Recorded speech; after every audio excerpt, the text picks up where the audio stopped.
is on probation for the third-degree felony offense of injury to an elderly person.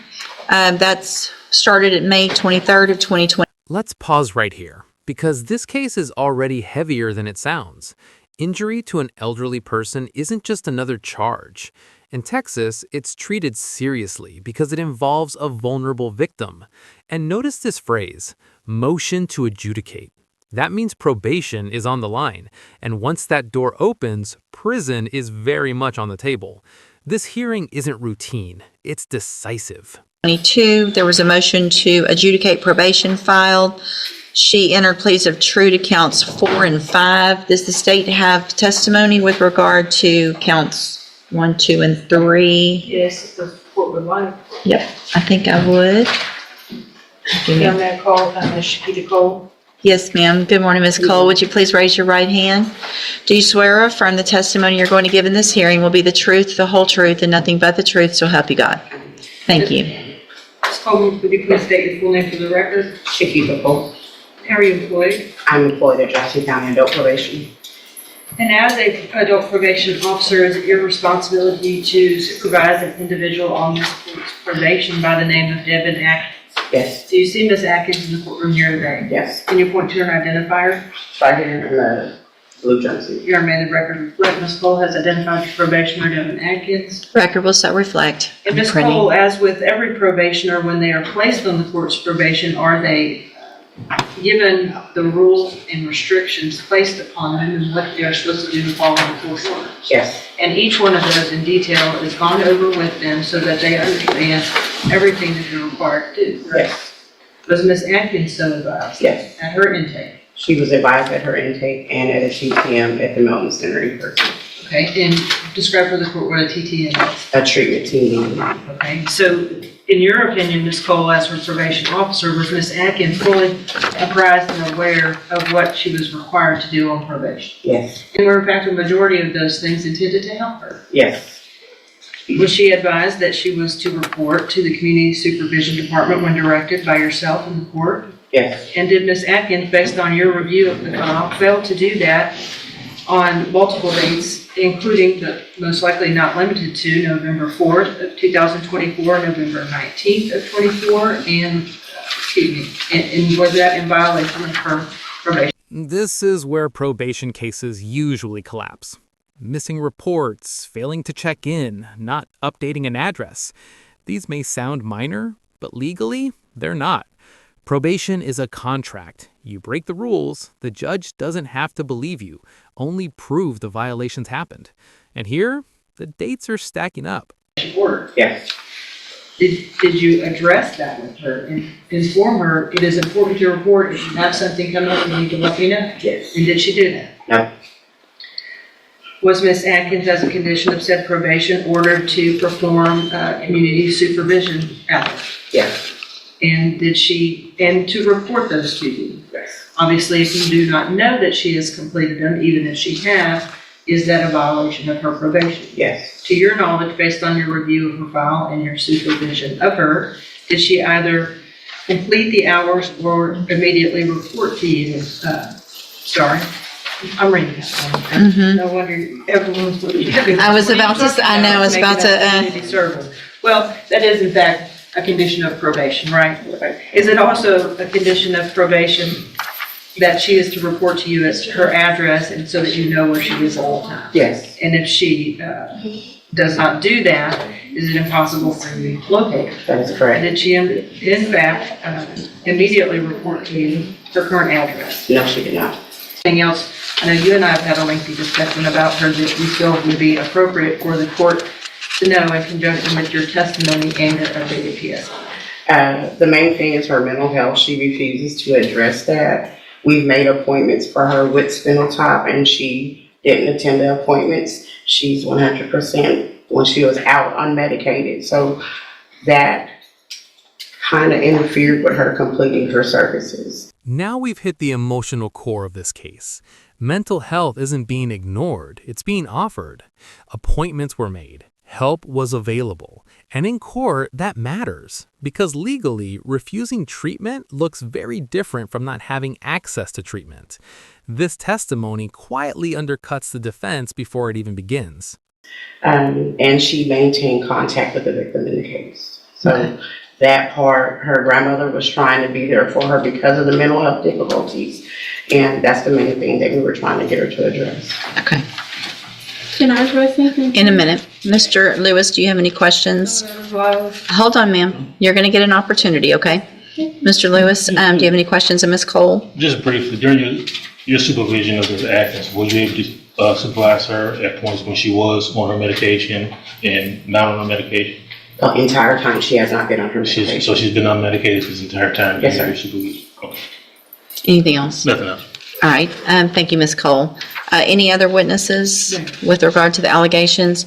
Based on the testimony, Unless I may ask, Ms. Cole, Judge, Yeah. and you stated that earlier, Miss Evelyn Thibodeau, I believe that is her grandmother, correct? Yeah, Jacqueline. hold on, ma'am. At some point in time in November of 2024, was Miss Atkins violating the condition the court had imposed that she not to have contact with Miss Thibodeau for Miss Thibodeau's safety? Yes. Thank you, Judge. Any questions about that? About No. the count, that's count A with the Right. contact? Okay. Then, at this time, based on the testimony, I am going to find count 1, 2, 3, 6, 7, and 8 true. Again, there were pleas of true to counts 4 and 5 previously. I've received an updated pre-sentence report. Has everyone had an opportunity to review that report? Yes, ma'am, Judge. Any additions or corrections to that report? No, from the defense, Judge. Nothing from the state, Your Honor, unless Ms. Cole has something to add. Do you have anything to add that's not already in your report? No. So the main thing I want to make sure, Ms. Cole, I have a notation here to ask is, you guys were aware of mental health issues and had opportunities for Ms. Atkins to participate in mental health services. Is that correct? I made the appointments myself for her. Okay. All right. Argument, Mr. Lewis? Well, Judge, I think definitely from the updated PSI we have, as well as I think there was some issues from the jail. If you look at those issues and activity, I think that goes directly to her mental health state. Unfortunately, she has not been on a mental health caseload. I think that definitely would benefit her, as well as, being able to take advantage of any services that spinal tap inmate Jamar may have, or any programs that probation deems appropriate for her. I have had conversations with her and meaningful conversations with her where she has addressed to me her desire to take advantage of those activities if those available to me. She did understand that she had the safe P opportunity that didn't go well, but I don't think the mental health issues were addressed, mainly just substance abuse at that point.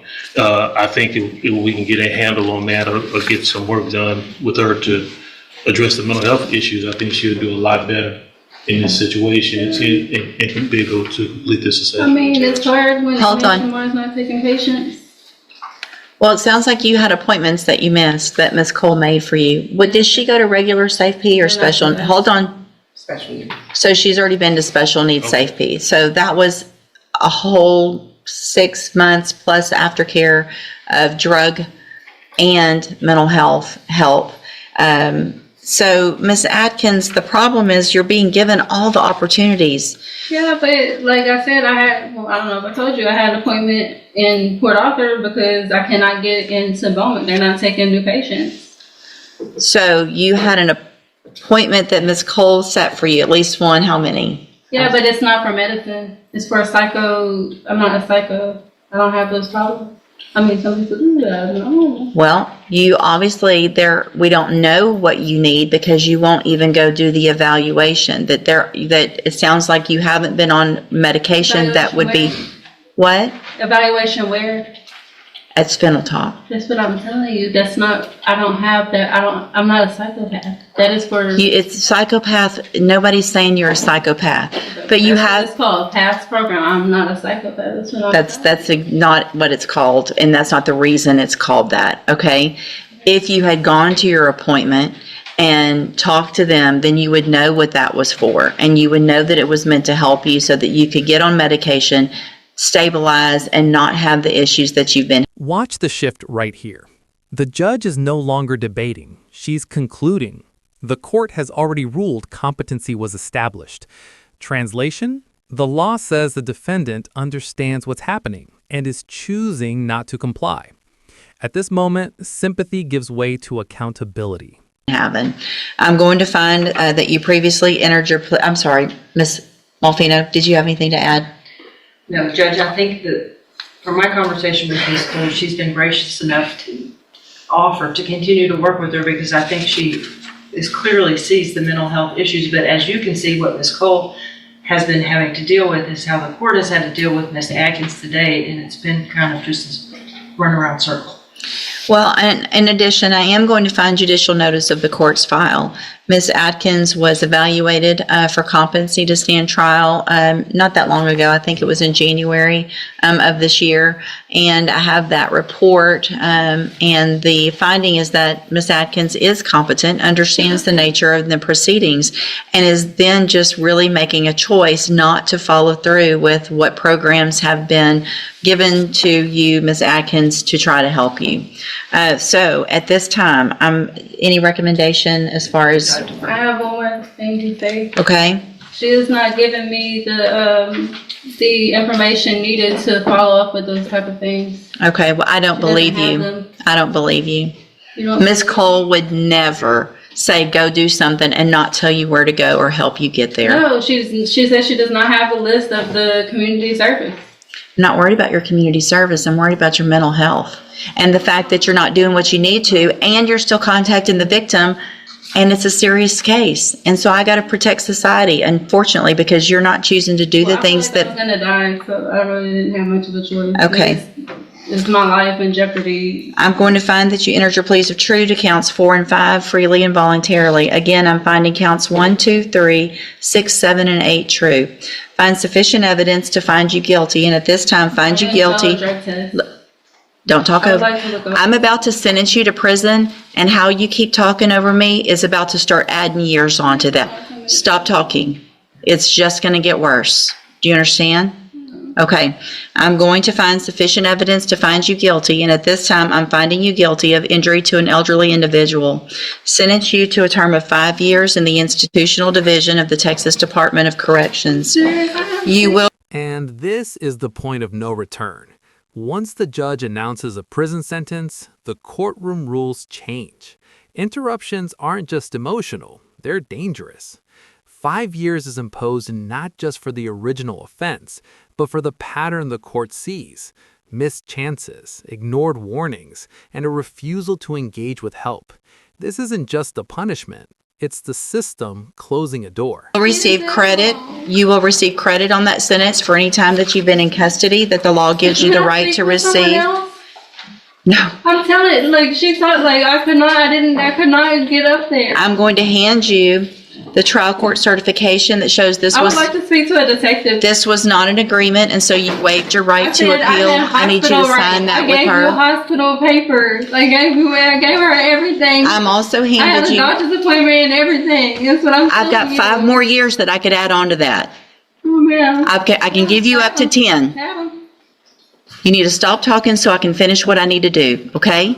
I'm telling you, I'm not guilty. That's what I'm telling you. I did not have a choice. I went to the hospital and everything. I'm handing you a 3 written times. admonishment regarding your ineligibility to possess a firearm or ammunition.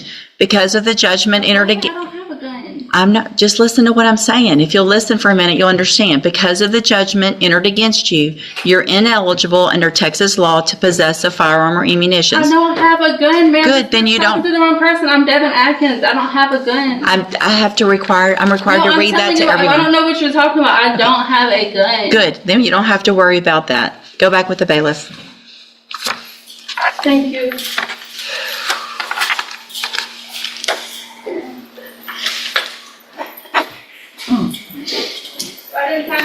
went